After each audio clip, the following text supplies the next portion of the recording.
This is me, and this is the story of my fight against the lanternfly bug infestation in my backyard. I never imagined that my yard would become ground zero in the fight against this insidious invader, the spotted lanternfly. Oh yeah, it starts innocently enough. You notice these little nymphs, small, black and white, has a cool, interesting geometric shape. Yeah, kind of cool at first. Then they get a little bigger and turn red. Then the red ones are appearing all over the place. Look how cute this one is running around like that. They keep growing. What do you see next? These winged adults. And then before I knew it, they were everywhere. When they started taking over my garden, my entire backyard, and worst of all, my cherished raspberry patch, I knew I had to act. I quickly went to work. I learned everything I could about these pests. The spotted lanternfly, I discovered, is a highly invasive species that is native to Asia.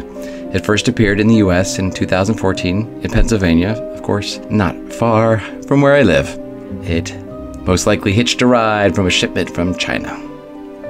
And since, it has been wreaking havoc on crops and trees across the eastern US, and they continue to spread. As you saw, these insects go through several stages before adulthood. By late summer, the fully grown ones were crawling all over the place. Ugh. One of the worst parts about these insects, see all those drops going down? That's not water. Oh no. That is their excrement. It is evil. Their droppings went all over my raspberry patch, which then prevents the plant from photosynthesizing. It ruined my entire crop. That was it. The battle was on. I had to stop them. I started with the basics. I learned they don't bite or sting, so I'm going to squish them by hand. Squish.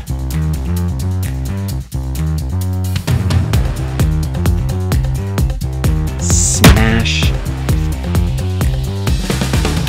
Crunch.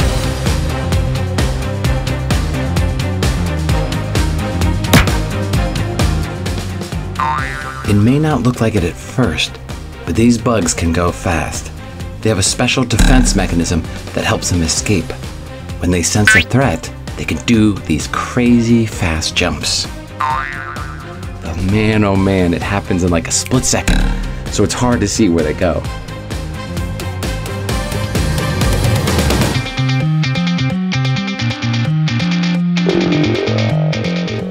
But yeah, so I would smack them, squish them, however I could, whenever I could, to stop them.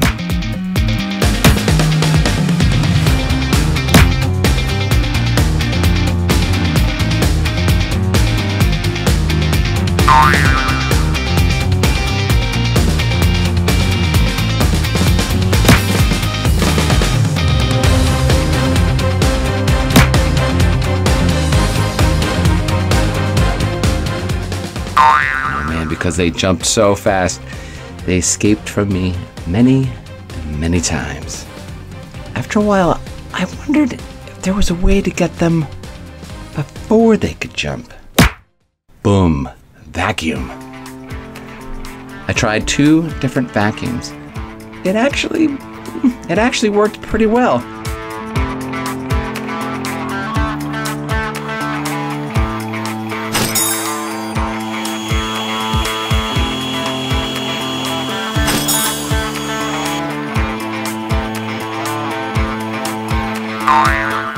As satisfying as it was to suck up those vermin into the vacuum, it really wasn't something I could be doing all day. So, next up is the sticky paper on the tree trunks. Lanternflies' favorite place to lay eggs is high up on tree trunks and branches. Even though the adults have wings, they don't really fly. So that means they must climb up the tree trunks to find a place to lay their eggs. For this technique, you wrap this thick paper strip around the trunk and lather up this special sticky goop. The bugs climb up and get stuck. Check it out. Stuck. Stuck. But it wasn't foolproof. You could see me here in the video trying to coax. Go on, buddy. Some of them onto the sticky strip and they just, I don't know, were too smart or whatever. They wanted to avoid it. And then there's just one example. This guy walked right on. Look, and walked right off. So, definitely did not fully solve my problem. In my research, I discovered that they are attracted to certain types of trees because they love to suck the sap out of them. And of course, some of those very trees are above my raspberry patch. So how can I get them off the trees when they're already up so high? I'd like to introduce you to a friend of mine, the power washer.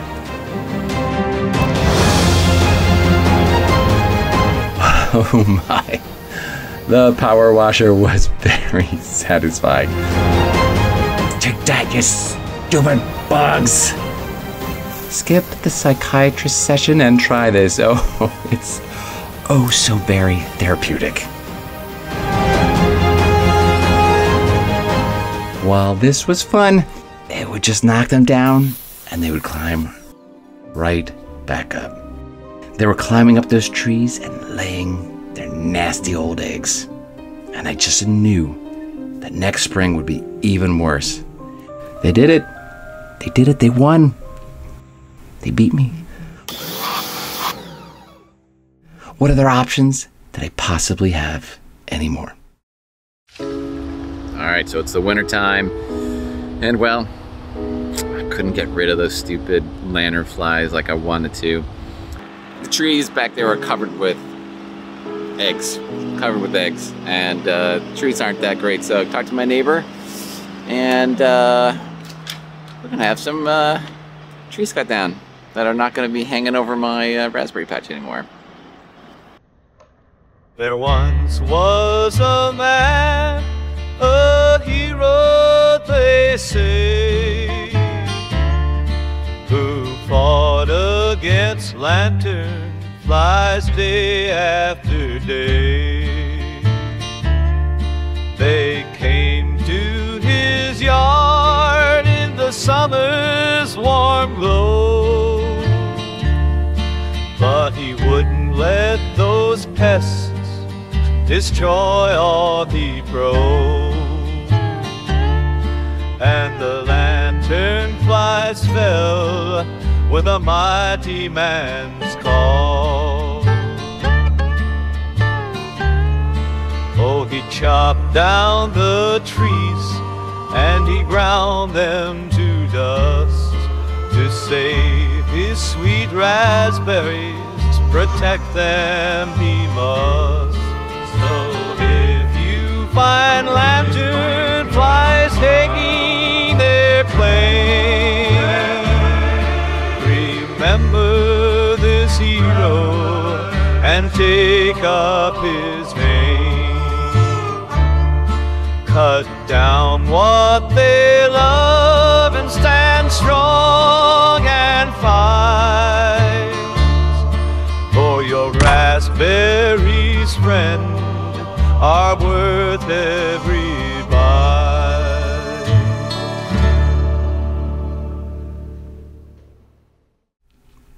So did it work? Right? You're wondering, right? Did my crazy, drastic, extreme, expensive Hail Mary Pass attempt work?